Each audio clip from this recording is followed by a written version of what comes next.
Hey guys, আসসালামু আলাইকুম। আজকে রিক্রিয়েট করবো পরিমণি আপুর এই সিম্পল ড্রেসটা, তাও আবার সংগ্রামের জন্য। তোমাদের হ্যামিলি আপু কি ড্রেসটা বানাতে পারবে কিনা সেটা কিন্তু দেখতে হলে অবশ্যই সম্পূর্ণ ভিডিওটি দেখতে হবে। পরিমণি আপুর ড্রেসটা দেখে একটু বোঝা কঠিন যে সংগ্রামের জন্য কতটুকু কাপড় লাগবে, তাই ভালোভাবে দেখে নিলাম। দিনের শুরুতেই আগে আমি রান্না বাড়া শেষ করে নেই। তো আজকে চিংড়ি মাছ একটু পেঁয়াজ মরিচ দিয়ে ভুনা করেছিলাম, ঢেঁড়স ভর্তা করেছিলাম, আর পাবদা মাছ ভুনা করেছিলাম। আমাদের মেয়েদের সংসারের এই ফুল টাইম জব কখনো শেষ হওয়ার নয়, তাই কাজের ফাঁকে ফাঁকে কিন্তু আমরা অন্য কাজ করি। অন্য কাজের মধ্যে একটা ইম্পর্টেন্ট যে কাজটা, সেটা হচ্ছে আপনাদের জন্য এই যে এত এত হেয়ার সলিউশন প্রোডাক্ট বানাই, সেগুলো বানাতে কিন্তু অনেক অনেক সময় প্রয়োজন হয়। তো কালকেই আমি কতগুলো প্রোডাক্ট স্টক করেছি এন্ড আজকে কিন্তু প্রায় শেষ হওয়ার পথে, কারণ পেজে চলতেছে 20% ডিসকাউন্ট, সাথে কিন্তু ডেলিভারি চার্জ একদম ফ্রি দিয়ে দিয়েছি। আপনারা কিন্তু প্রমাণ সহ দেখেছেন যে সংগ্রামী চুল এখন কতটা তাড়াতাড়ি লম্বা হয়ে গিয়েছে and কতটা স্ট্রেট হয়ে গিয়েছে, আর সংগ্রামের আগের চুলও কিন্তু আপনারা দেখেছেন। তো গাইস, তোমাদেরকে রিকোয়েস্ট করবো যে তোমরা রিবন্ডিং করে চুলগুলো শুধু শুধু নষ্ট না করে আমাদের প্রোডাক্টটি ব্যবহার করতে পারো, যাতে করে তোমাদের চুল 80% স্ট্রেট হয়ে যাবে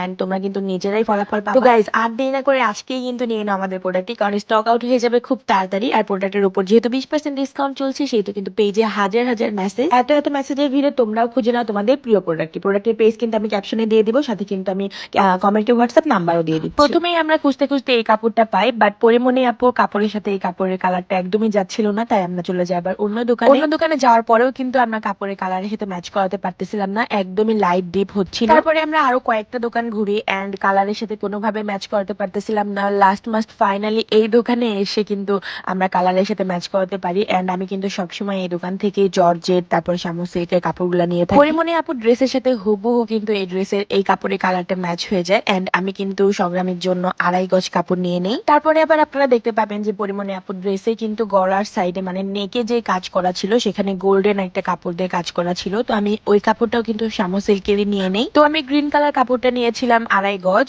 আর যে গোল্ডেন কালার কাপড়টা নেকে কাজ করার জন্য, ডিজাইন করার জন্য, সেটা নিয়েছিলাম হাফ গজ। তো গাইস, কাপড় কেনার পালা কিন্তু আমার এখানেই শেষ। তারপর আপনাদের সংগ্রামী মামুনি আবার জেদ ধরলো সে আইসক্রিম খাবে, তাকে আইসক্রিম কিনে দিয়ে আবার আমরা চলে যাই লেসের দোকানে। আপনারা একটু খেয়াল করলে দেখতে পাবেন পরিমণি আপুর কোমরে একটা বেল্ট ছিল, সেটার সাথে ম্যাচ করে আমি একটা লেস নিয়ে নেই। আর বেল্টের মাঝখানে যে একটা গোল রিং এর মতো একটা অংশ ছিল, সেটার জন্য আমি সেটার সাথে কিছুটা ম্যাচ করে একটা সিপ টিপে নিয়ে নেই। তারপরে গাইজ, আমার সবকিছু অ্যারেঞ্জ করা শেষ, এখন ড্রেসটার ফাইনাল লুক দেওয়ার বাকি আছে। তো তোমাদের কি মনে হয় আমি কি ড্রেসটা বানাতে পারবো কিনা কমেন্ট করে জানাও। এই কাপড়গুলোর নাম কিন্তু শামু সিল্ক কাপড়। এই কাপড়গুলো দেখতে যতটা সুন্দর, এই কাপড় কাটিং করতে বা সেলাই করতে কিন্তু তার থেকে ততটাই বেশি কঠিন। এই কাপড় কাটিং করতে হলে বা সেলাই করতে হলে কিন্তু সবসময় তোমরা পিন পিন রাখবা হাতে, মানে হিজাবের যে পিন গুলো, ওই পিন গুলো ইউজ করে করে কিন্তু মানে কাপড়টা কাটিং করবা, তাহলে দেখবা যে অনেক সহজ ভাবে তোমরা কাট করতে পারবা। প্রথমে আমি ড্রেসের নিচের অংশটা কেটে নেই, আর এটা কিন্তু জাম্প সুইট একটা ড্রেস, মানে উপরের পার্ট আর নিচের পার্ট কিন্তু অ্যাডজাস্ট ছিল।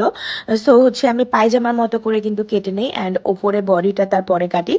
সরি, তার আগে হচ্ছে আমি হাতাটা কেটে নেই। আর হাতাটা কিন্তু এই যে 3 কর্নার যে মাঝখানে ভাঁজ করে, এখান থেকে আমি কেটেছিলাম। আপনাদের যার যার বেবিদের জন্য বানাতে চান বা বড়দের জন্য বানাতে চান, তাহলে তারা কিন্তু তাদের মাপ অনুযায়ী বানাতে পারে। তো গাইস, ড্রেসটা বানানো কিন্তু আমার পুরোপুরি শেষ এন্ড আপনারা এখন দেখতে পাবেন ড্রেসের ফাইনাল লুকটা।